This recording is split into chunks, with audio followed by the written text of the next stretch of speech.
Hello అండి, అందరూ ఎలా ఉన్నారు? నేనైతే ఈరోజు పుదీనా పల్లీల పచ్చడి చేస్తున్నాను. దానికోసం అయితే ఇదిగోండి పుదీనా తీసుకున్నాను, కొంచెం ఎక్కువే తీసుకున్నాను. పుదీనా అయితే ఇదంతా కడిగేసి పెట్టుకున్నాను.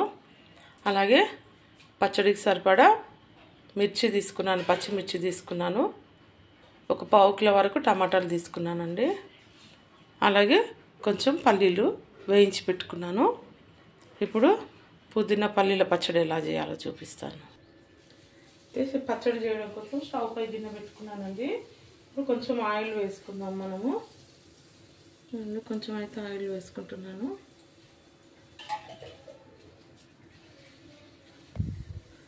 అలాగే కట్ చేసి పెట్టుకున్న పచ్చిమిర్చి కూడా వేస్తున్నాను.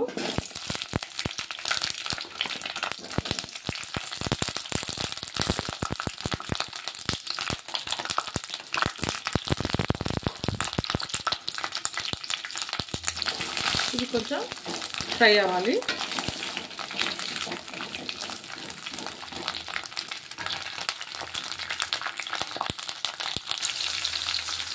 పచ్చిమిర్చి వేస్తున్నాయండి. ఇదిగోండి కొంచెం వెల్లిపాయలు వేసుకుంటున్నాను.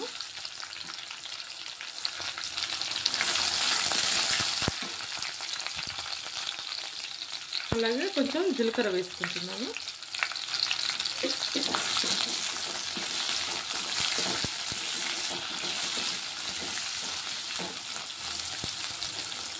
ఇప్పుడు కొంచెం పుదీనా వేసుకుంటున్నాను.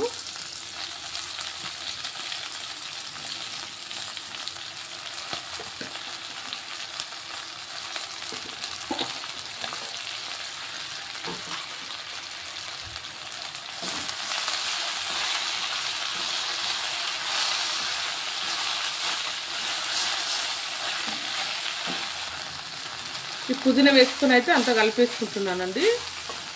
కొంచెం ఘాటు బాగా వస్తుంది, అందుకోసం ఆఫ్ చేసిన వీడియో.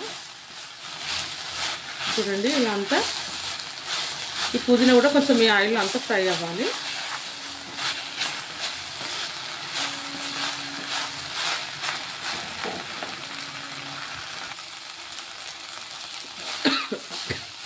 చూడండి ఇదంతా అయితే ఫ్రై అవుతుంది. ఈ పుదీనా కొంచెం పచ్చి స్మెల్ పోవాలండి, అందుకోసమే కొంచెం ఎక్కువసేపు వేయిస్తున్నాను. లేదంటే అంత పుదీనా బాగా స్మెల్ ఇదే వస్తుందండి పచ్చడిలో. ఇది ఇంకా కొంచెం ఫ్రై అవ్వాలి. ఇంకొక 2 నిమిషాలు ఫ్రై చేసుకుంటాను. చూడండి టమాటా పచ్చిమిర్చి పుదీనా అయితే చక్కగా ఫ్రై అయిపోయింది. ఇదంతా నేను ఒక గిన్నెలోకి తీసేసుకుంటాను. అవన్నీ తీసేసుకున్నానండి. ఇందులోనే మళ్ళీ కొంచెం ఆయిల్ వేస్తున్నాను.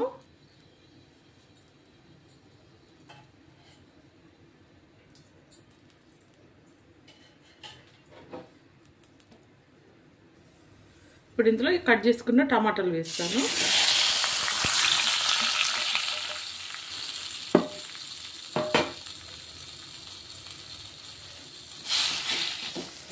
ఈ టమాటాలు కూడా కొంచెం ఉడకాలి మంచిగా.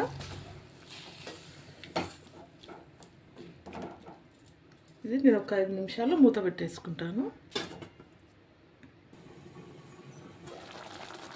టమాటాలు అయితే ఉడుకుతున్నాయండి.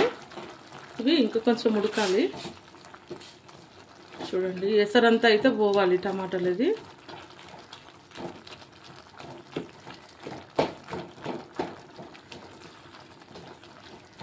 ఇంకా కొంచెం ఉడకాలి టమాటాలు. ఇంకొక 5 నిమిషాల వరకు మూత పెట్టేసుకుంటాను.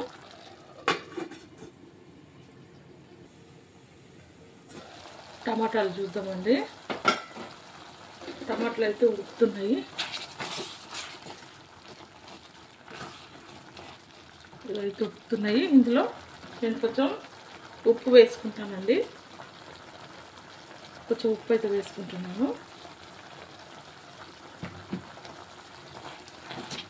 కరెంటు పోయిందండి, అసలు సరిగ్గా కనబడుతుందో లేదో. అలాగే కొంచెం చింతపండు వేసుకుంటాను. ఇదిగోండి కొంచెం చింతపండు తీసుకున్నాను. కొంచెం చింతపండు తీసుకున్నానండి. ఇది వేసేసుకున్నాను. చింతపండు మీ పులుపు మీరు ఎంత తింటారో పుల్లగా దాన్ని బట్టి వేసుకోవచ్చు. మేమైతే మరి ఎక్కువ తినము. అయినా టమాటాలు కూడా కొంచెం పుల్లగానే ఉంటున్నాయి, అందుకే కొంచెం తక్కువ వేసుకున్నాను. ఇది ఇంకొక 2 నిమిషాలు అలాగే ఉడకాలి. చూడండి టమాటా అయితే మొత్తం అంతా ఉడికిపోయిందండి. ఇప్పుడు నేనైతే ఇది స్టవ్ ఆఫ్ చేసుకుంటాను. ఇది కొంచెం చల్లారాలి. ఇది చల్లగా అయిపోయాక అంతా నేను ఒకసారి పుదీనా ఈ టమాటా అంతా పేస్ట్ అంతా మిక్సీకి పట్టుకొని చూపిస్తానండి. చూడండి ఇదిగోండి టమాటా అయితే ఇట్లా నేనైతే పక్కకు పెట్టేసుకున్నాను, చల్లార పెడుతున్నాను. అలాగే ఇక పల్లీలు కూడా పొట్టు తీసి పెట్టుకున్నానండి. ఈ పుదీనా కూడా అంతే ఇందులో కటోర్లో తీసి పెట్టుకున్నాను. ఇప్పుడు ఈ 3 కలిపేసి నేను చట్నీ పట్టినాక మీకు చూపిస్తానండి. ఎందుకంటే మా పెద్ద జారు ఖరాబ్ అయిపోయిందండి. పక్కనే మా తమ్ముడు ఉన్నాడు. మా తమ్ముని వాళ్ళ ఇంట్లో నేను ఈ పచ్చడి మిక్సీ పట్టుకొని తీసుకొస్తాను. చూడండి పుదీనా పచ్చడి అయితే మొత్తం అంతా మిక్సీకి పట్టేసుకున్నానండి. ఇదిగోండి ఇదంతా ఇప్పుడు నేను ఒక కటోర్లో తీసుకొని చూపిస్తాను. ఈ రెసిపీ వీడియో మీకు నచ్చినట్లయితే లైక్, షేర్, సబ్స్క్రైబ్ అండి. ఓకే అండి, బాయ్.